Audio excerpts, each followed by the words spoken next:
Good morning everyone. दोस्तों, आज है अक्टूबर 11 2023 और हम लोग करेंगे द हिंदू न्यूज़पेपर के एनालिसिस। मेरा नाम है सितेंद्र चौधरी और आज हम लोग कौन कौन से टॉपिक करने वाले हैं। आज रहेंगे हमारे पूरे एनालिसिस में चार टॉपिक, जिसमें से पहला टॉपिक रहेगा इलेक्टोरल बॉन्ड के बारे में। हालांकि इस बारे में हम लोग पहले काफी डिस्कशन कर चुके हैं, लेकिन मुझे नहीं लगता पिछले 2-3 महीने में डिस्कशन किया होगा।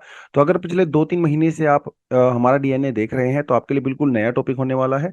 और ये न्यूज़ में क्यों है, थोड़ा उसके बारे में भी बात करेंगे। गांधी जी का एक 8 फीट का स्टैच्यू लगाया गया है साउथ अफ्रीका में। तो गांधी जी जब अफ्रीका में थे तो उनका वहां पे कंट्रीब्यूशन क्या था, क्या क्या उन्होंने वहां पे मूवमेंट्स की थी, उसके बारे में बात करेंगे। काफी इंपॉर्टेंट टॉपिक है। इवन जीएस पेपर 1 और 2, जीएस पेपर 4 भी आप इसमें इंक्लूड कर सकते हो। तो इसको हम लोग थोड़ा सा यहाँ पे जानेंगे, गांधी जी की जर्नी इन साउथ अफ्रीका। उसके अलावा एक छोटा सा टॉपिक है टैक्स सेक्शन में, जिसमें ये बताया गया है कि भैया मॉनसून, साइक्लोन, क्लाइमेट चेंज, ये over a period of time कैसे चेंज हो रहे हैं, शिफ्ट क्या होता है, ट्रेंड क्या होता है, वो थोड़ा सा हम लोग यहाँ पे देखने वाले हैं। चलिए, उसके अलावा एक और एडिटोरियल दिया गया है जो ट्रेडिशनल वर्सेस मॉडर्न मेडिसिन के बारे में है। ट्रेडिशनल जैसे हमारा आयुष हो गया है ना, हमारा आयुर्वेदा हो गया, यूनानी हो गया, सिद्धा हो गया, वो हमारी ट्रेडिशनल मेडिसिन होती हैं और एक हमारी मॉडर्न मेडिसिन होती हैं। तो दोनों के बीच में बेसिकली थोड़ा सा जो कॉन्ट्राडिक्शन है और जो थोड़ा सा क्लैश चल रहा है, उसके बारे में ये आज का एडिटोरियल यहाँ पे दिया गया है। चलिए जी, आगे बढ़ते हैं सीधा पहले टॉपिक पे। और पहला टॉपिक आप यहाँ पे देख सकते हो क्या लिखा हुआ है। That supreme court sets October 31 for the hearing electoral bonds case. तो इलेक्टोरल बॉन्ड का केस क्या है, पहले तो थोड़ा सा आपको ये आइडिया होना चाहिए। देखिए यहाँ पे क्या लिखा हुआ है। प्रशांत भूषण जी जो है वो एक पटिशनर है, एक एनजीओ है basically, association for the democratic reforms. इस एनजीओ ने एक पीआईएल फाइल किया है सुप्रीम कोर्ट के अंदर, जिसमें इन्होंने ये कहा है कि साहब ये जो इलेक्टोरल बॉन्ड्स होते हैं ये पूरी तरह से क्या रहते हैं, अनडेमोक्रेटिक हैं। अनडेमोक्रेटिक इसलिए है क्योंकि जो इलेक्टोरल बॉन्ड्स हैं वो अनोनिमस डोनेशन को क्या करते हैं, लीगलाइज करते हैं, जिसकी वजह से सिटीजन्स का राइट टू इंफॉर्मेशन, जो हमारा एक फंडामेंटल राइट का पार्ट भी है, वो वायलेट होता है। इसमें आर्टिकल 19, आर्टिकल 14, आर्टिकल 21 ये सब वायलेशन हो रहा है। तो बेसिकली इस पूरी पटिशन का कहने का मतलब ये है कि साहब जो इलेक्टोरल बॉन्ड होता है ये है वो हमारा इलीगल है। तो आप इसे नल एंड वॉइड डिक्लेयर कर दीजिए। क्यों कर दीजिए वो अभी हम लोग थोड़ा सा यहाँ पे देखने वाले हैं। तो पटिशन तो इतनी है, तो सुप्रीम कोर्ट में थोड़ी इसकी सुनवाई वगैरह चलेगी, जब होगा तब इसको हम लोग देखेंगे। बट मेजर इशू क्या है, एक तो पहले आपको थोड़ा सा ना बॉन्ड के बारे में पता होना चाहिए। बॉन्ड हमारी गवर्नमेंट भी इशू करती है, स्टेट गवर्नमेंट भी इशू करती है, सेंट्रल गवर्नमेंट भी इशू करती है, कंपनियां, प्राइवेट कंपनी भी बॉन्ड इशू करती हैं। तो बॉन्ड बॉन्ड होता क्या है, यूजुअली एक फाइनेंशियल इंस्ट्रूमेंट होता है। अगर मैं बिल्कुल सिंपल भाषा में आपको समझाऊं तो बॉन्ड एक पैसे के जुगाड़ करने का तरीका होता है, मार्केट से पैसे को अरेंज करने का एक मेथड होता है, उसे हम लोग बॉन्ड कहते हैं। Bond is something like a piece of paper, आप ऐसे भी समझ सकते हो। जैसे मान लो मुझे 5,000 रुपए चाहिए, आप ऐसा मान सकते हो, ठीक है। अब आपको मैं बोलूंगा भाई मुझे 5,000 रुपए दे दो, मैं आपको 6 महीने में वापस दे दूंगा, क्योंकि आप मेरे फ्रेंड हो, मेरा पर्सनल रिलेशन आपके साथ है, तो वो आपको कोई दिक्कत नहीं होगी, आप मुझे 5,000 रुपए दे दोगे। लेकिन किसी स्ट्रेंजर से अगर आप 5,000 रुपए मांगोगे वो तो आपको पैसे नहीं देगा। तो स्ट्रेंजर आपके ऊपर भरोसा कैसे करेगा। स्ट्रेंजर तभी आपके ऊपर भरोसा करके पैसा देगा जब आप उसको, आपके अंदर किसी ना किसी तरीके से विश्वास दिलाया जाए, आपकी कोई ऐसी कंपनी हो, आपकी कोई ऐसी अथॉरिटी हो, या कोई लीगल पेपर हो। कानूनी रूप से कोई पेपर होगा, स्टाम्प पेपर वगैरह, तो आपको पैसा दे भी सकता है। तो इलेक्टोरल बॉन्ड बेसिकली ऐसे ही होता है। मान लो सरकार को पैसा अरेंज करना है, पब्लिक से पैसा उठाना है या आरबीआई से पैसा उठाना है, तो सरकार एक लीगल पेपर इशू करती है, इसे हम लोग बॉन्ड कहते हैं। और ये गवर्नमेंट का होता है तो इसके ऊपर ऑफ कोर्स पूरा सब कुछ लीगल होता है। अब मान लो सरकार को 5,000 करोड़ रुपए अरेंज करने हैं, तो इसके ऊपर गवर्नमेंट लिखेगी कि I am government of India this that, कि मुझे 5,000 करोड़ रुपए चाहिए for like 1 year, and after 1 year I will, you return me my bonds back and I will give you interest rate. 5,000 रुपए करोड़ जो सरकार को देगा अरेंज हो जाएगा। लेकिन क्या ये 5,000 करोड़ की फॉर्म में होते हैं, नहीं ऐसा नहीं होता। ये आपको 1,000 रुपए का भी मिल सकता है, 10,000 का भी मिल सकता है, 20,000 का मिल सकता है, 40,000 का भी मिल सकता है। बेसिकली जितना भी सरकार को पैसा अरेंज करना होता है वो उतना अरेंज कर लेती है। अब आप बोलोगे सर सरकार 20,000 तो अरेंज नहीं करेगी, हाँ, तो क्या करेगी सरकार, 20,000 के 20-20 हजार रुपए के 20,000 बॉन्ड इशू करेगी। इस तरह से गवर्नमेंट इशू करती है। तो आप उसको 10,000 का, 15,000 का, 20,000 का, उसको 2 साल के लिए, 5 साल के लिए, 15 साल के लिए, 20 साल के लिए खरीद सकते हो। आप उस बॉन्ड को अपने पास रखोगे, सरकार को पैसा दे दोगे, सरकार हर साल आपको इंटरेस्ट रेट पे करती रहेगी। और जब उसका मैच्योरिटी पीरियड आ जाता है, लाइक 15 साल, तो उसके बाद आप सरकार को ये वापस कर दोगे बॉन्ड, और सरकार आपको मूलधन जो आपका प्रिंसिपल था और इंटरेस्ट रेट आपको वापस कर देगी। जो इंटरेस्ट रेट होता है वो आपका प्रॉफिट होता है। ये होता है बॉन्ड। बॉन्ड इज बस बेसिकली एक पीस ऑफ पेपर होता है। जब आप किसी को वो पेपर देते हो, आपको बदले में पैसा मिलता है। लेकिन वो बदले में पैसा तभी देगा जब उस पेपर के अंदर उसका भरोसा होगा। कौन सी अथॉरिटी उसको इशू कर रही है उसके ऊपर डिपेंड करता है। अब मैं ऐसा पेपर इशू कर दूंगा, मुझसे तो कोई नहीं लेगा, क्योंकि मेरे ऊपर किसी को भरोसा ही नहीं है। हाँ, लेकिन आरबीआई अगर ऐसा करेगा, गवर्नमेंट ऐसा करेगा, तो सब लोग पीछे भागेंगे लेने के लिए, क्योंकि सरकार के ऊपर भरोसा है। रिलायंस की कंपनी अगर करेगी तो लोग उसके पीछे भागेंगे। अडानी जी करेंगे तो शायद पीछे ना भागे, भाई आजकल तो अडानी जी का थोड़ा डावाडोली मामला चल रहा है। तो ये होता है बॉन्ड, राइट। इसी तरह से होता है इलेक्टोरल बॉन्ड। बस इसके अंदर मैंने एक वर्ड ऐड किया है, बाकी सारी चीजें सेम है। तो इलेक्टोरल बॉन्ड पॉलिटिकल पार्टीज का एक पैसे का जुगाड़ करने का तरीका होता है, क्योंकि पॉलिटिकल पार्टीज को भी पैसा चाहिए। वो कहां से आएगा? वो जनता से आएगा, जिसे हम लोग डोनर कहते हैं इस केस में। तो इलेक्टोरल जो ये जो पॉलिटिकल पार्टीज हैं, वो भी ऐसे बॉन्ड इशू करती हैं। आप उस बॉन्ड को खरीद सकते हो, और उस बॉन्ड के बदले में आप सरकार को पैसा दे सकते हो। लेकिन ये इतना भी आसान नहीं होता है। आप डायरेक्ट नहीं पॉलिटिकल पार्टी के पास जा सकते। तो इलेक्शन कमीशन ऑफ इंडिया क्या करता है? वो इस तरह के बॉन्ड इशू करता है। वो बॉन्ड जाते हैं एसबीआई बैंक के पास। अब आप किसी पॉलिटिकल पार्टी को पैसा देना चाहते हो, मान लो 10,000 रुपये आपको जो है डोनेट करने हैं। आप जाओगे कहाँ पे? एसबीआई बैंक में जाओगे। एसबीआई बैंक में जाके आप क्या करोगे? आपका डिमांड ड्राफ्ट बनवाओगे, डीडी बनवाओगे 10,000 रुपये का। वो 10,000 का डिमांड ड्राफ्ट एसबीआई में जमा करवाओगे। एसबीआई बदले में आपको वो बॉन्ड दे देगा। ये बॉन्ड जाके आप उस पॉलिटिकल पार्टी के ऑफिस में जाके जमा करवा दें। वो पॉलिटिकल पार्टी बाद में एसबीआई में जाएगी और उसको कैश करवा लेगी। पैसा पॉलिटिकल पार्टी के पास आ जाएगा, आपके पास बॉन्ड आ जाएगा, और एसबीआई बीच में जो है ट्रांजैक्शन कर रही है। इसमें एक इंटरेस्टिंग चीज ये है, जब आप एसबीआई से ये बॉन्ड खरीदते हो, तो आपका नाम इस बॉन्ड के ऊपर नहीं होता है। आपकी आइडेंटिटी, आपका एड्रेस, आपका नाम इस बॉन्ड के ऊपर नहीं लिखा जाता है। यहाँ पे यही सबसे बड़ी कंट्रोवर्सी इशू है। तो यानी कि कोई भी नहीं जान पाएगा कि पॉलिटिकल पार्टी को किसने पैसा दिया। अनोनिमिटी है, ट्रांसपेरेंसी बिल्कुल भी नहीं है। क्या एसबीआई को पता है? ऑफ कोर्स एसबीआई को पता है, क्योंकि आपने डिमांड ड्राफ्ट बनाया ना, तो उसको तो पता होगा। लेकिन बाकी किसी को नहीं पता, इवन खुद पॉलिटिकल पार्टी को भी नहीं पता है। हालांकि वो नाम वगैरह लिखते हैं आपका, बट अगर बॉन्ड को देख के ना आपके बता नहीं सकते कि ये पैसा किसने दिया है। अनोनिमस होता है। और यहाँ पे यही सबसे बड़े कंट्रोवर्सी का मुद्दा नजर आता है। तो this is electoral bond.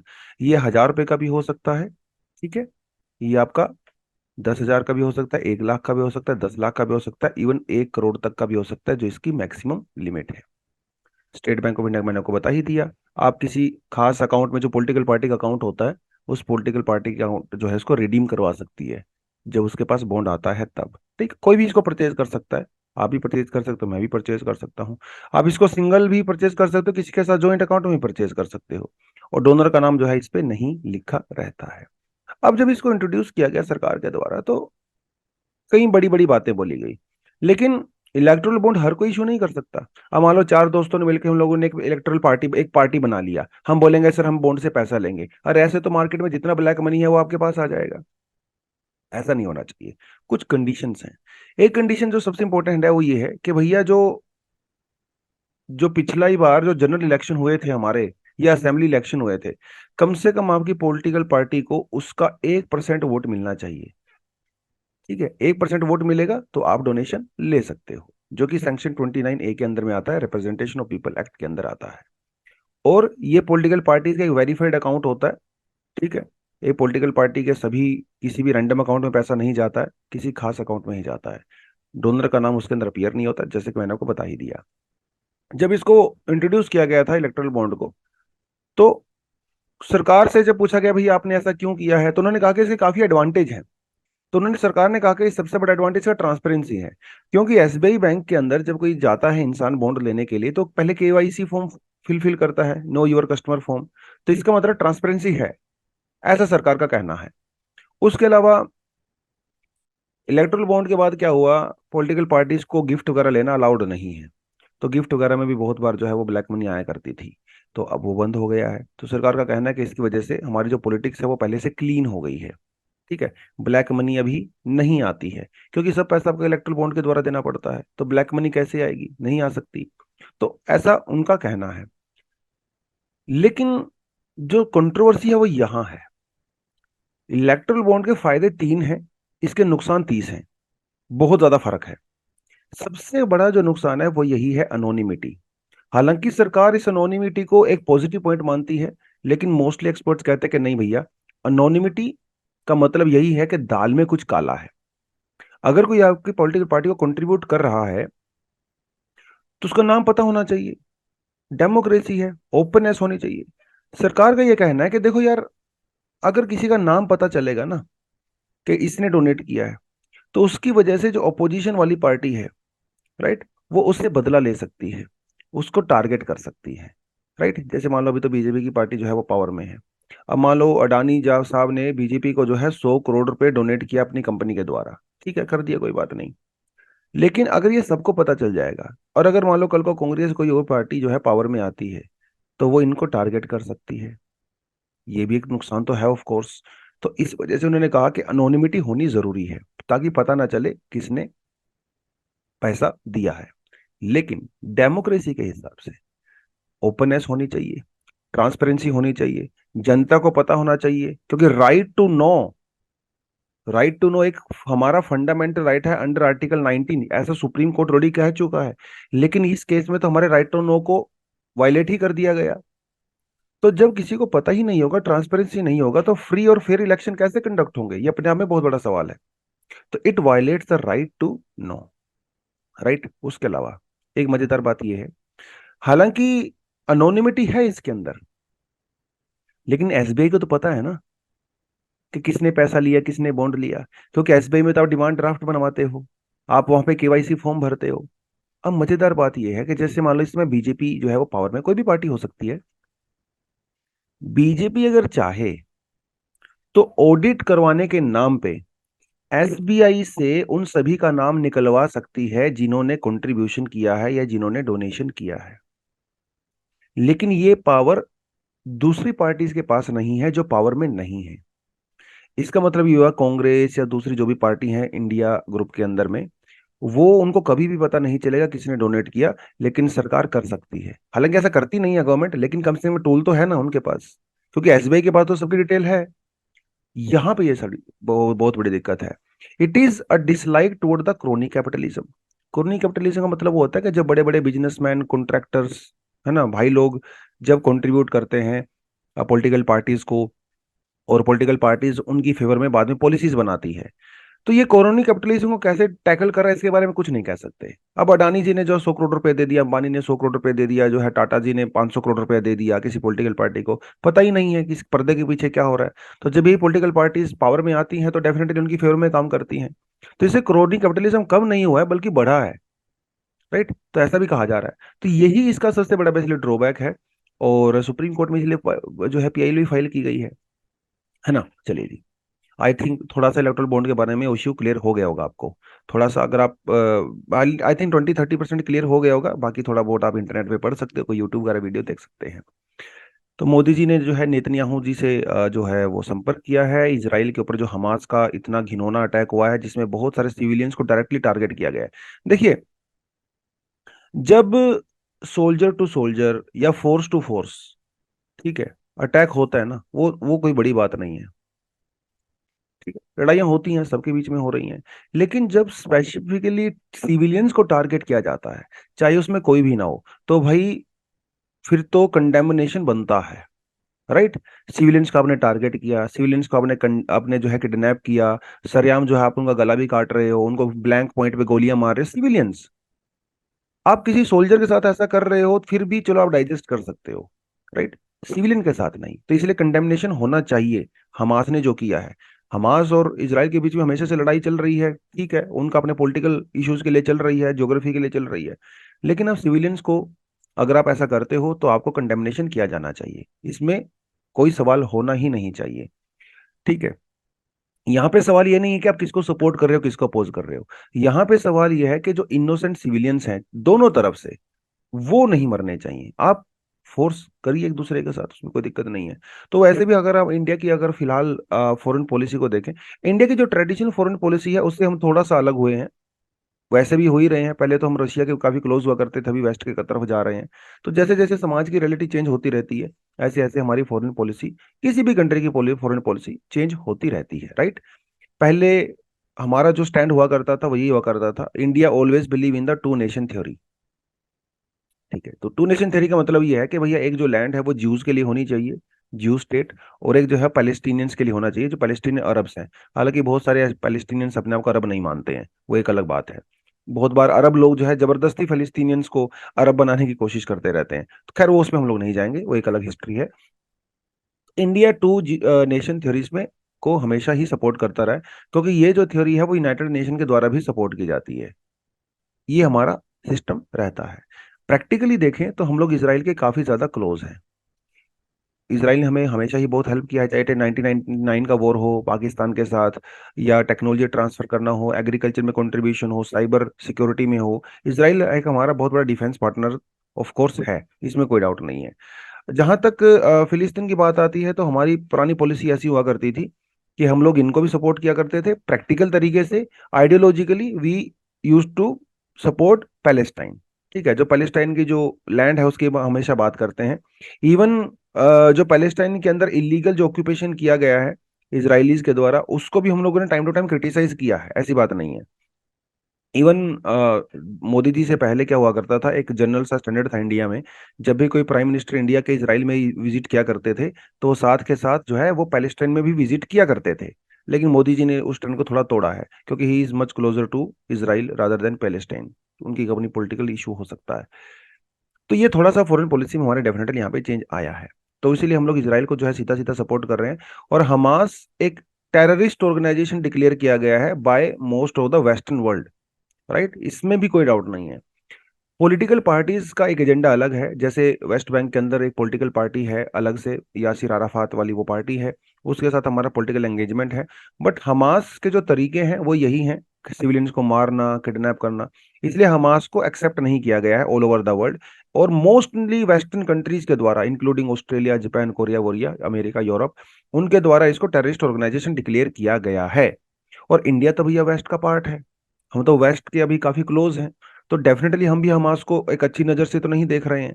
It's terrorist group, इसकी जो तरीके हैं गलत हैं। ठीक है, और हम तो वायलेंस का वैसे भी सपोर्ट नहीं करते हैं।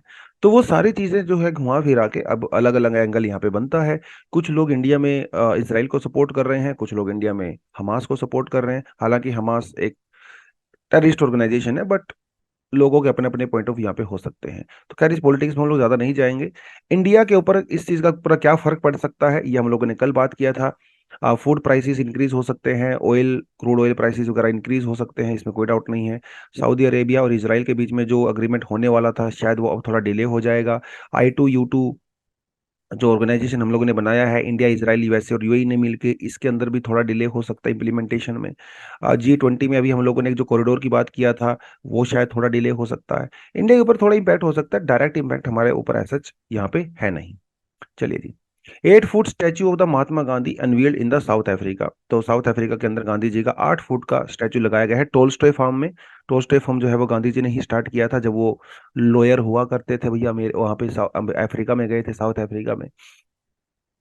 तो गांधी जी ने अपने आप ही इस बात को माना कि वो इंडिया में इतनी बड़ी पॉलिटिकल मूवमेंट कर पाए, उसके पीछे बहुत बड़ा कंट्रीब्यूशन अफ्रीका में रहना है।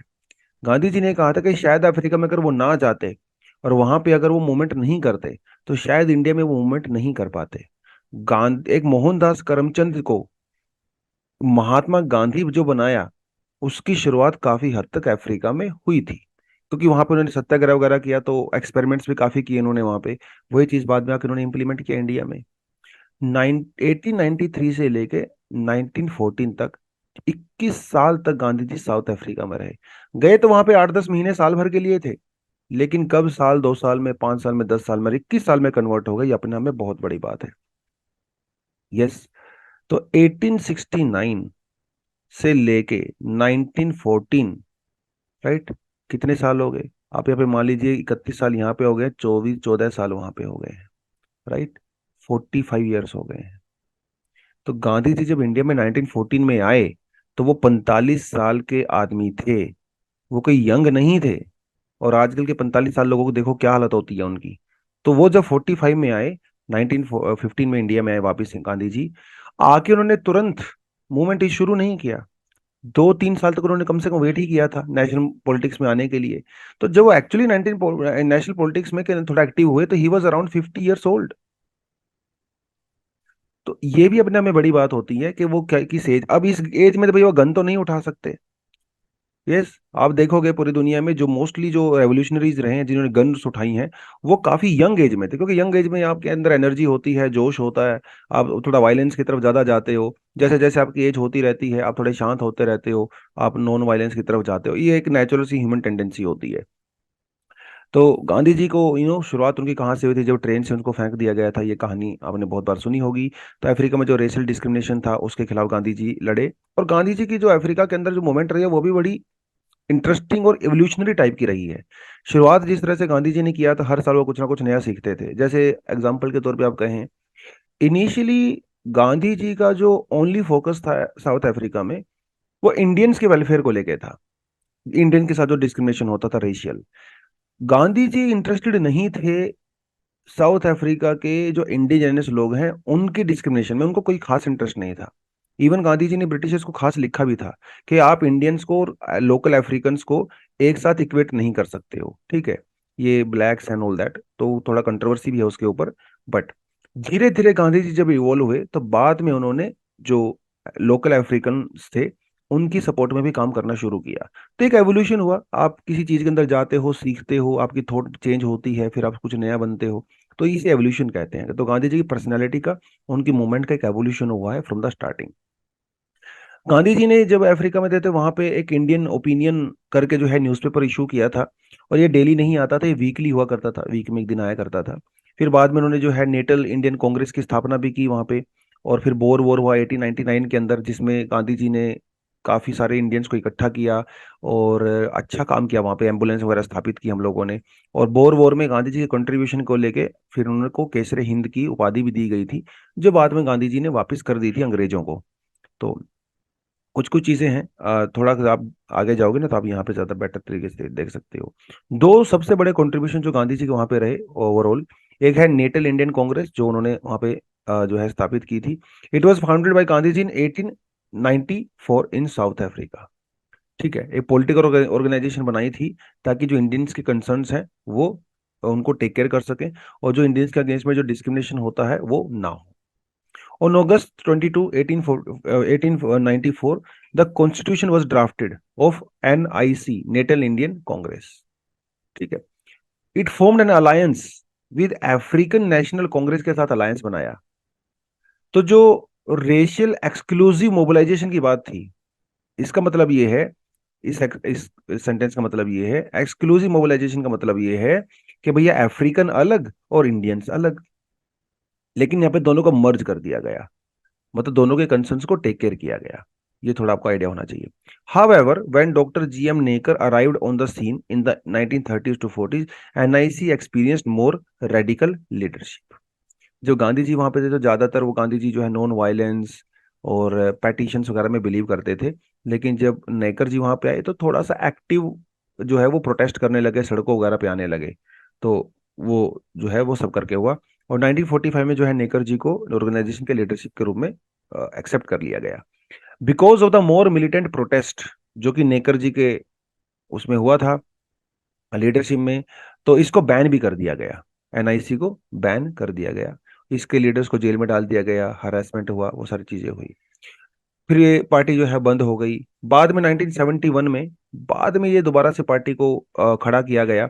और आजकल ये ज्यादातर जो है सिविक वर्क ही करती है।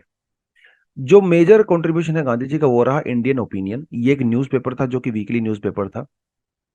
ठीक है, नेटल प्रोविंस इन 1903 के अंदर जो है इसको बनाया गया। मेन काम इसका क्या था, Indian rights, indentured labours. Indentured labour का मतलब ये है जैसे इंडिया से जो कॉन्ट्रैक्ट बेसिस पे ब्रिटिश लेबर लेके जाया करते थे, ठीक है, उनकी टेक केयर करना, उनकी लिविंग कंडीशन को इम्प्रूव करना, उसके अलावा रेशियल डिस्क्रिमिनेशन को करना, वो सब जो है किया करते थे। इंटरेस्टिंगली प्रीलिम्स के लिए जो आपको पता होना चाहिए, ये जो न्यू इंडियन ओपिनियन आता था, ये 4 भाषाओं में आता था। इंग्लिश, हिंदी, गुजराती और तमिल। ये आपको पता होना चाहिए, पूछेगा आपसे एग्जाम में वो। ठीक है। इसके अंदर जो मेजर काम लिखा जाता था, जो भी आर्टिकल्स वगैरह, वो गांधी जी के द्वारा खुद लिखे जाते थे। ठीक है।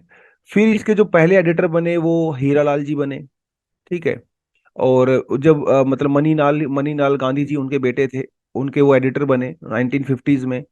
और फिर 1950s में इस इंडियन ओपिनियन का मेजर जो काम था, वो इंडियन कंसर्न्स की बजाय जनरली जो ह्यूमन राइट्स हो गया, क्योंकि तब तो इंडिया को आज़ादी भी मिल चुकी थी, चीज़ें थोड़ी सेटल डाउन हो चुकी थी, ह्यूमन राइट्स के ऊपर फोकस किया गया। तो लेकिन 1957 में जब मनीलाल जी की डेथ हो गई, इनके बेटे की, गांधी जी के बेटे की, तो इसका नाम चेंज करके इंडियन ओपिनियन की बजाय खाली इंडियन कर दिया गया। और उनकी जो धर्मपत्नी थी सुशीला गांधी जी, उन्होंने इसको एज एडिटर इनका टेक केयर किया। बाद में ये बंद हो गया। ठीक है, 1961 में बंद हो गया। लेकिन फिर 2000 में दोबारा से 39 ईयर्स के बाद इसको रिवाइव किया गया। और आज ये इंग्लिश और जुलू, 2 लैंग्वेज के अंदर आज भी चलता है, और एक ट्रस्ट के द्वारा चलवाया जाता है। तो ये एक इंडियन ओपिनियन न्यूज़पेपर की जर्नी है। अभी ये खाली ओपिनियन है और एक ट्रस्ट के द्वारा चलाया जाता है ना। इंटरेस्टिंग चीजें गांधी जी ने शुरू की थी और आज तक इतनी जबरदस्त चीजें हो रही हैं। एक छोटा सा आर्टिकल है जो है साइक्लोन्स के बारे में। तो यहाँ पे मैं ज्यादा डिटेल में नहीं जाऊंगा, साइक्लोन क्या होता है क्या नहीं होता है, तो मैं अज्यूम कर रहा हूँ कि शायद आपको बेसिक इन्फॉर्मेशन होगी पहले से। अगर नहीं है तो प्लीज आप ना थोड़ा इंसियाटिव वगैरह जाके करें। हम लोग सिर्फ करंट अफेयर पार्ट के ऊपर ज्यादा फोकस यहाँ पे करेंगे। देखिए साइक्लोन्स क्या होता है, you know very well. Cyclones हल्का सा बता देता हूँ। साइक्लोन जो है वो ओशियंस के अंदर होता है, लैंड पे नहीं होता है। ठीक है। ट्रॉपिकल साइक्लोन्स अलग होते हैं, टेम्परेट साइक्लोन्स अलग होते हैं। ट्रॉपिकल साइक्लोन्स क्या होते हैं, जब ocean surface temperature 26 degree centigrade से ज्यादा हो जाता है तो पानी गर्म हो जाता है। जब पानी भैया गर्म होता है तो क्या होता है, पानी जो है वो राइज करता है, राइट, वाटर वेपर राइज करते हैं। वहां पे लो प्रेशर कंडीशन डेवलप हो जाती है, चारों तरफ से हवा इसके अंदर आने लगती है। तो इस तरह से जो है एक साइक्लोन डेवलप होता है। सरफेस गर्म होगा, वाटर वेपर ऊपर जाएंगे, क्योंकि ये लो प्रेशर है तो साइड से हवा इसके अंदर आती है, तो ये सर्कुलेट करता है क्यों, because of the Coriolis force, और इसे हम लोग साइक्लोन कहते हैं। बेसिक सी चीजें हैं। इंडियन ओशन के अंदर खूब साइक्लोन आते हैं, बे ऑफ बंगाल में भी आते हैं, अरेबियन सी में भी आते हैं। बट सवाल ये है कि over a period of time जो साइक्लोन्स हैं, इवन सिर्फ साइक्लोन ही नहीं, लाइक मॉनसून भी आप यहाँ पे इंक्लूड कर सकते हो, इनका ना पैटर्न चेंज हो रहा है। पैटर्न चेंज हो रहा है, ट्रेंड जो है वो चेंज हो रहा है। अब यहाँ पे दो चीजें हैं, एक होता है ट्रेंड और एक होता है शिफ्टिंग। ठीक है। तो shift can mean an irreversible jump or just a rapid transition that will later return to the prior older state। Shift होना, आपने जंप किया, आप नीचे से ऊपर शिफ्ट हो गए, आप फिर से नीचे आ गए, ये होता है शिफ्ट का मतलब। ठीक है। आप कोई कंडीशन कुछ समय के लिए किसी और कंडीशन के अंदर चेंज हो जाती है, लेकिन over a period of time वो दोबारा से ओरिजिनल पोजीशन पोजीशन में आ जाती है। That is the meaning of shift. Trend का मतलब ये होता है कि भैया अभी वो वापस नहीं आएगा, अभी ट्रेंड बदल चुका है, राइट। कुछ जमाने पहले लोग सिर्फ स्कूल या कॉलेज में जाकर ही एजुकेशन लिया करते थे, लेकिन अब तो परमानेंट हो गया भैया, लोग ऑनलाइन भी लेने लगे हैं। तो ये ट्रेंड चेंज हो गया है एजुकेशन का। शिफ्ट अगर होता तो क्या होता, जैसे मान लो कोविड 19 आ गया, कोविड 19 में लोग ऑनलाइन चले गए, जैसे ही कोविड 19 गया लोग दोबारा से स्कूल में चले गए, वो होता शिफ्ट। ट्रेंड मतलब पूरा एजुकेशन सिस्टम ही चेंज हो गया। तो यहाँ पे शिफ्ट थोड़ा हुआ है, ट्रेंड ज्यादा चेंज हुआ है ना, दोनों चीजें यहाँ पे बदली हैं। तो इनका कहना यह है कि जो साइक्लोन्स की जो टेंडेंसी है, उसके अंदर शिफ्ट हो रहा है या उसके अंदर ट्रेंड चेंज हो रहा है, ये खैर अभी हमें अच्छे से पता नहीं है, इसके बारे में रिसर्च चल रही है। तो एक्सट्रीम रेनफॉल इवेंट होते हैं, ड्रॉट्स, हीट वेव्स, साइक्लोन्स, ये समस्या हमारे यहाँ पे है। एक समस्या ये है, मॉनसून का ओवरऑल रेनफॉल वो इंक्रीज हुआ है over a period of time, like last 30-40 years, लेकिन उसकी इंटेंसिटी के अंदर काफी फर्क पड़ गया है। जैसे थोड़ा एग्जांपल आपको दूं, जैसे मान लो जून जुलाई अगस्त सितंबर, ये 4 महीने होते हैं हमारे मॉनसून के। पहले क्या होता था, जून जुलाई अगस्त सब सितंबर में रेनफॉल का डिस्ट्रीब्यूशन ओवरऑल यूनिफॉर्म हुआ करता था। लेकिन अब ऐसा नहीं है। अब क्या होता है, जून के कुछ दिन भयंकर बारिश होती है, फिर बीच में 20 दिन का गैप आ जाता है, फिर से बीच में बहुत रेनफॉल होता है, फिर से गैप आ जाता है, फिर बहुत रेनफॉल होता है, फिर से गैप आ जाता है। ये हो रहा है। तो मानसून का पैटर्न थोड़ा सा चेंज हुआ है पहले के कंपैरिजन में। ऐसे ही साइक्लोन्स का हुआ है। देखा जाए तो नंबर ऑफ साइक्लोन पहले से कम हुए हैं, लेकिन जो आते हैं वो बहुत इंटेंस आ रहे हैं। तो ये शिफ्टिंग हो रही है, क्या हो रहा है ये अभी हमें इसके बारे में एग्जैक्टली पता नहीं है। इसके लिए एक वर्ड का यूज किया जाता है, एंथ्रोपोजेनिक ट्रेंड। ट्रेंड तो देखिए मैंने को बता ही दिया, चीजें जब बदल जाती हैं। एंथ्रोपोजेनिक का मतलब है ह्यूमन फैक्टर। अब इसका भी दो मतलब होते हैं। एक ट्रेंड होता है क्लाइमेट चेंज का, जो कि 200 300 500 1000 साल के अंदर होता है। उसे हम लोग ऑब्जर्व नहीं कर पाते, क्योंकि हमारी लाइफ तो छोटी होती है। 1000 साल में थोड़ी ना आप ऑब्जर्व कर पाओगे। एक होता है जो हमारे लाइफ टाइम में ही होता है, इसे कहा गया एंथ्रोपोजेनिक ट्रेंड। मतलब ये एक ऐसा ट्रेंड है जो हमारी लाइफ टाइम, मतलब पिछले 40 50 60 सालों में ही चेंज हो गया है। That is the meaning of anthropogenic trend. और ये हम लोगों ने मॉनसून में देखा है। 1970s में 80s में मॉनसून का पैटर्न अलग था, अभी मॉनसून का पैटर्न थोड़ा सा चेंज हो गया है। तो अभी देखिए इसके बारे में हमें एग्जैक्ट रिसर्च पता नहीं है, लेकिन कुछ लोग ऐसा कहते हैं कि मॉनसून का ना एक 20 से लेके 30 ईयर्स का एक पैटर्न होता है। 20 25 साल 30 साल मॉनसून जो है वो अबव एवरेज रहती है। उसके नेक्स्ट 30 ईयर्स जो है वो बिलो एवरेज रहती है। फिर अबव एवरेज रहती है, बिलो एवरेज रहती है, ऐसा भी देखने को मिला है। तो 2030 के बाद अगले जो 20 30 साल होंगे, यानी कि 2050 60 साल तक होंगे, वो शायद अबव एवरेज मॉनसून रहेंगे। तो ये भी थोड़ा सा ट्रेंड चेंज होता है। उसी तरह से साइक्लोन की जब हम लोग बात करते हैं तो वो भी चेंज हो रहे हैं। साइक्लोन कैसे जनरेट होते हैं आपको मैंने बता ही दिया। सी सरफेस जो है वो टेम्परेचर इंक्रीज हो जाता है, हीट कंटेंट जो है वो इंक्रीज हो जाता है, विंड्स भैया वहां पे चलनी शुरू हो जाती हैं। तो ये तो पहले भी चल रही थी, ये कोई नया थोड़ी ना हो रहा है। नया क्या हो रहा है, क्लाइमेट चेंज। 1990s के बाद ये पैटर्न थोड़ा सा ज्यादा चेंज देखने को मिला है। 1990 से पहले साइक्लोन्स उतने ज्यादा अनप्रिडिक्टेबल नहीं थे। ये 1990s पीरियड क्यों मेंशन किया गया है, इसके पीछे एक रीजन ये हो सकता है कि 1990s के बाद चाइना, इंडिया और कुछ साउथ ईस्ट एशियन नेशंस का जैसे ही इकोनॉमिक ग्रोथ हुआ, तो ग्रीन हाउस गैसेस का जो जो एमिशन था वो बढ़ा, जिसकी वजह से ग्लोबल वार्मिंग अचानक से शूट कर गई। और 2022 2023 को देखें तो दुनिया के सबसे वार्मेस्ट मंथ माने जाते हैं। इसके साथ साथ एक और कॉन्सेप्ट होता है वेस। वेस का मतलब है वार्म आर्कटिक कोल्ड ड्यूरेशन। पिछले 15 20 साल में ये भी देखा गया कि जो आर्कटिक ओशन है वो गर्म हो रहा है, लेकिन यूरेशिया, खासकर साइबेरिया रीजन ज्यादा ठंडा हो रहा है, जिसकी वजह से इंडियन ओशन के अंदर भी इंपैक्ट पड़ रहा है और इंडियन ओशन कंपेरेटिवली गर्म हो रहा है। उतना गर्म तो नहीं हो रहा जितना आर्कटिक हो रहा है, लेकिन कंपेरेटिवली गर्म हो रहा है। हालांकि इसे हम लोग पूरी तरह समझ नहीं पाए हैं इनके बीच में क्या रिलेशन है, लेकिन ओवरऑल पोजीशन यही निकल के आती है कि भाई क्लाइमेट चेंज को आप इग्नोर नहीं कर सकते। ठीक है। क्लाइमेट चेंज तो पहले भी हो रहा था ना। यहाँ पे मतलब है जो ह्यूमन इंड्यूस्ड क्लाइमेट चेंज है, ठीक है, जो एंथ्रोपोजेनिक रीजन की वजह से हुआ है, उसे आप इग्नोर नहीं कर सकते। अदरवाइज ये पैटर्न तो पहले भी चेंज हो रहे थे, मॉनसून के, साइक्लोन्स के। बड़ी बात नहीं है, नेचुरल फिनोमिना है। दिक्कत सिर्फ इस चीज की है, पहले जो चीजें 500 साल में हो रही थी, अभी वो चीजें जो है 70 80 100 साल में हो रही हैं। यहाँ पे दिक्कत है, फास्ट हो रहा है, जिसकी वजह से हमारी जो इकोलॉजी है, हमारे फ्लोरा एंड फौना है, वो एडजस्ट नहीं कर पा रहे हैं इतने शॉर्ट पीरियड ऑफ टाइम में, तो एक्सटिंक्ट हो जा रहे हैं। चलिए जी।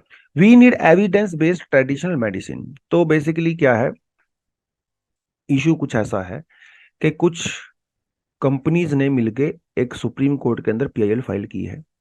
और उन्होंने ये कहा है कि भाई साहब ये जो आयुर्वेद वाले हैं, मैं नाम किसी का नहीं लूंगा, मान लो जैसे बाबा रामदेव या कोई और, आप एग्जाम्पल XYZ एग्जाम्पल ले सकते हो। उनका कहना है कि जो ट्रेडिशनल मेडिसिन प्रैक्टिस करने वाले हैं, वो दिन भर हमारी मेडिसिन को गाली देते हैं, जिसकी वजह से लोग हमारी अंग्रेजी दवाइयां खरीदने की बजाय इनकी दवाइयां खरीद रहे हैं, और हमारा बिजनेस हैम्पर हो रहा है। अपने आप में थोड़ी सी फनी बात है ये, बट ऐसा उसके अंदर हुआ है। ठीक है। बात यह है कि मॉडर्न मेडिसिन ने इतनी तरक्की कर लिया, हालांकि अभी तरक्की करनी बाकी है बहुत सारी चीजों में अभी तक उनका हाथ टाइट ही है। लेकिन मॉडर्न मेडिसिन के साथ साथ ऑल्टरनेटिव मेडिसिन भी एग्जिस्ट करती हैं। राइट, आयुर्वेदा, यूनानी, सिद्धा वगैरह सब एग्जिस्ट कर रहे हैं ना। लोग इन यहाँ से भी बेनिफिट ले रहे हैं, लोग यहाँ से भी बेनिफिट ले रहे हैं। अल्टीमेटली गोल क्या है? सोसाइटी को, समाज को बेनिफिट देना। दोनों से ही बेनिफिट मिल रहा है, राइट। लेकिन एविडेंस बेस्ड मेडिसिन मेडिसिन की यहाँ पे बात हो रही है। जैसे अपने एक एग्जांपल दो, कुछ समय पहले मुझे काफी कफ हो गया था।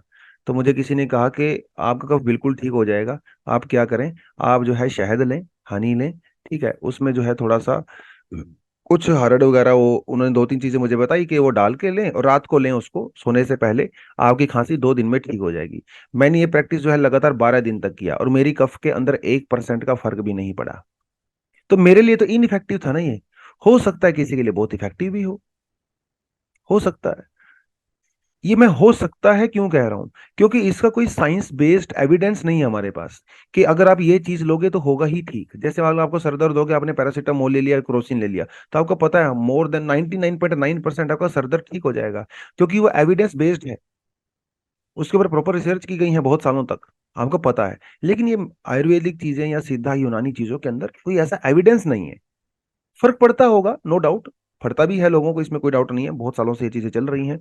लेकिन मॉडर्न मेडिसिन साइंस बेस्ड है, ठीक है। 18th सेंचुरी में कहीं ना कहीं इसकी शुरुआत हुई, फिर बाद में टेक्नोलॉजी एडवांस होती चली गई। धीरे धीरे हम लोगों ने टेस्ट वगैरह करने शुरू किए। आजकल तो हम लोग सर्जरी वगैरह वो सब करते हैं, एनिस्थीसिया वगैरह देके। बड़ी से बड़ी सर्जरी आज हम लोग कर लेते हैं, ओपन हार्ट सर्जरियां भी हो रही हैं भैया आजकल तो। एक जानवर के ऑर्गन दूसरे जानवर में भी लगाए जा रहे हैं, तो बड़ी बड़ी चीजें हो गई आजकल तो, ठीक है। किडनी फेलियर वगैरह होता है था लोगों को, हार्ट लंग डिसीज होते थे, वो सब आजकल मॉडर्न मेडिसिन की वजह से ही ठीक हो पाया है, राइट। वो चीजें होती हैं, इसमें कोई डाउट नहीं है। मॉडर्न मेडिसिन की एक खास बात, इवन मॉडर्न साइंस की एक खास बात यह है कि जैसे जैसे कुछ नई डिस्कवरी होती रहती हैं, पुरानी डिस्कवरी को हम लोग रिजेक्ट करते रहते हैं। ये एक साइंस की खास बात है। साइंस कभी भी रिजिड नहीं होती है। जैसे इसको कोई नया एविडेंस मिलता है, वो पुराने एविडेंस को डिस्कार्ड कर देती है। ये एक बड़ी खास चीज होती है। तो कुछ पहले जमाने में ऐसी थेरेपी हुआ करती थी, 40s 50s में, 1940s 50s में, जो आज हम लोग नहीं एक्सेप्ट कर रहे हैं क्योंकि आज बेटर टेक्नोलॉजी आ गई है। लेकिन ट्रेडिशनल में ऐसा नहीं है। ट्रेडिशनल में ना लोग रिजिड हैं। 5,000 साल पहले, 2,000 साल पहले, 1,500 साल पहले जो चीजें फॉलो की जा रही थी, वो आज भी ज्यों की त्यों फॉलो हो रही हैं। कुछ चेंज नहीं हुआ है उनके अंदर, तो थोड़ा सा रिजिडिटी वहां पे नजर आती है, जिसकी वजह से शायद वो अभी उतना इफेक्टिव भी नहीं रहे हैं जितना पहले हुआ करते थे, क्योंकि कुछ नया एक्सपेरिमेंट आप कर ही नहीं रहे हो। और जो ट्रेडिशनल दवाइयां होती हैं ये ज्यादातर एक्सपीरियंस बेस्ड है, रादर देन किसी लेबोरेटरी में जाके आपने एक्सपेरिमेंट किया हो। हजारों हजारों साल तक लोग एक चीज को एक्सपेरिमेंट आपने करते रहते हो, एक्सपीरियंस करते रहते हो, फिर आप उसको प्रैक्टिस में लेके आते हो, राइट। बस धनिया खाने से ये होगा, हल्दी लगाने से ये होगा, नीम लगाने से क्या होगा, ये जनरेशन टू जनरेशन का फर्क है ना। आपने एकदम से लैब में बैठ के तो नहीं किया, क्योंकि पहले तो ये टेक्नोलॉजी भी नहीं हुआ करती थी। अब तो टेक्नोलॉजी आ गई, अभी आप लैब के अंदर जा सकते हो कि अच्छा हल्दी से क्या बेनिफिट होता है, नीम से क्या बेनिफिट होता है, पहले तो नहीं कर पाते थे। कुछ लोगों का ये मानना है कि जो मॉडर्न मेडिसिन है वो वेस्ट की देन है। इस चीज को भी लोग काफी हाईलाइट करते हैं कि अरे यार, तो ये तो यूरोप अमेरिका से आई है, ये हमारा तरीका नहीं है। ऐसा भी कुछ लोग कहते हैं। ये आर्टिकल कहता है कि ऐसा नहीं है, क्योंकि उनके पास टेक्नोलॉजी ज्यादा है, उनके पास पैसा ज्यादा है, उनके पास एक्सपर्टीज है, इसीलिए शायद ज्यादा दवाइयां वहां बनती हैं। तो इसका मतलब ये नहीं है कि वो वेस्ट की देन है। कल को अगर हमारे पास पैसा होगा, हमारे पास टेक्नोलॉजी होगी, तो ज्यादा मोस्टली दवाइयां और एक्सपेरिमेंट यहाँ पे होने लगेंगे। नई नई सर्जरी हमारे यहाँ पे डिस्कवर होने लगेंगी। फिर थोड़ी कहेंगे हम लोग ये वेस्ट की चीजें हैं। तो किसी चीज को सिर्फ इजीली रिजेक्ट कर देना कि वो वेस्ट का है, वो तो ठीक नहीं है। क्योंकि ये तो ग्लोबलाइज्ड वर्ल्ड है, सदियों से एक कल्चर दूसरे कल्चर की प्रैक्टिसेस एडॉप्ट करता रहा है, इसमें कोई दिक्कत वाली बात तो है नहीं। तो यहाँ पे ये बड़ी बात है। कहता कि आयुर्वेदा का जो फिजियोलॉजिकल जो बेसिस है वो खास नहीं है, क्योंकि एक्सपेरिमेंट वगैरह नहीं किए गए हैं, राइट। ये जो थेरेपीज वगैरह देते हैं वो भी बहुत साउंड नजर नहीं आती हैं, ट्रेडिशनल अगर हम लोग तरीके से बात करें तो। जो थोड़ा एक जो फर्क होता है, बेसिकली ऐसा माना जाता है कि जो मॉडर्न मेडिसिन होती हैं वो सिम्टम्स के ऊपर काम करती हैं, जो पुरानी ट्रेडिशनल आयुर्वेदा होती है वो सोर्स के ऊपर काम करती हैं। दोनों चीजों के अप्रोच में फर्क होता है। 19 और 19th सेंचुरी में स्पेशली जो मॉडर्न दवाइयां हुआ करती थी वो उतनी इफेक्टिव नहीं हुआ करती थी, क्योंकि वो साइड इफेक्ट काफी ज्यादा हुआ करते थे। और उस साइड इफेक्ट की वजह से ही मॉडर्न मेडिसिन की इमेज इतनी खराब हो गई है। लेकिन आज के समय में मॉडर्न मेडिसिन के उतने साइड इफेक्ट नहीं होते हैं। वो जिस चीज को टारगेट करते हैं उसी चीज को इम्पैक्ट भी करते हैं। तो चीजें अभी काफी ज्यादा बदल गई हैं। तो इनका ये कहना है कि ऑनगोइंग प्रोसेस है। ठीक है। आप कोई नई चीज डिस्कवर करते हो, उसके अंदर करेक्शन करते हो, इम्प्रूव करते हो, फिर अपनी जो पास्ट नॉलेज है उसके बेसिस पे नई टेक्नोलॉजी अडॉप्ट करते हो। तो चाहे वो इंडिजिनस टेक्नोलॉजी हो, दवाइयाँ हो, मेडिसिन हो, मेथड हो, चाहे वो मॉडर्न मेथड हो, अपने आप को इम्प्रूव करते रहना चाहिए। मॉडर्न मेडिसिन के चक्कर में हम लोग पुरानी मेडिसिन को रिजेक्ट नहीं कर सकते, और पुरानी मेडिसिन को इतना प्रमोट भी मत करिए कि आप मॉडर्न मेडिसिन को बिल्कुल ही रिजेक्ट कर दो। दोनों की यहाँ पे अपनी अपनी इंपॉर्टेंस है, एक दूसरे को डिनाउंस नहीं करना चाहिए। राइट। चाहे डॉक्टर हो, चाहे वो आयुर्वेद वाले हों, कोई भी हो, दोनों की ही समाज को जरूरत है। और एक नॉलेज बेस्ड सोसाइटी तभी बनेगी, एक साइंस बेस्ड सोसाइटी तभी बनेगी। ये चीजें होनी चाहिए। बस इसके अंदर आर्टिकल के अंदर ये कुछ करके बताया है इन्होंने। गवर्नमेंट पॉलिसी भी ऐसी होनी चाहिए ताकि लोगों की लाइफ बेटर बने, चाहे वो अभी आयुर्वेदा से बने, मॉडर्न मेडिसिन से बने, यूनानी से बने, सिद्धा से बने, योगा से बने, डजेंट मैटर। लोगों की लाइफ बेटर होनी चाहिए। राइट। तो और एविडेंस बेस्ड चीजें होनी चाहिए। ऐसे आप हवाई बातें नहीं कर सकते, ये खा लो तो ये हो जाएगा, ये खा लो तो ये हो जाएगा। ठीक है। कुछ लोगों को फर्क पड़ सकता है, कुछ को नहीं फर्क पड़ सकता। तो ये थोड़ा सा करके इन्होंने यहाँ पे इसको कंक्लूड किया है। तो कंक्लूजन में आप ये लिख सकते हैं। ठीक है जी, चलो आज के लिए इतना ही था। Thank you very much, all the best, जय हिंद, जय जवान, जय किसान।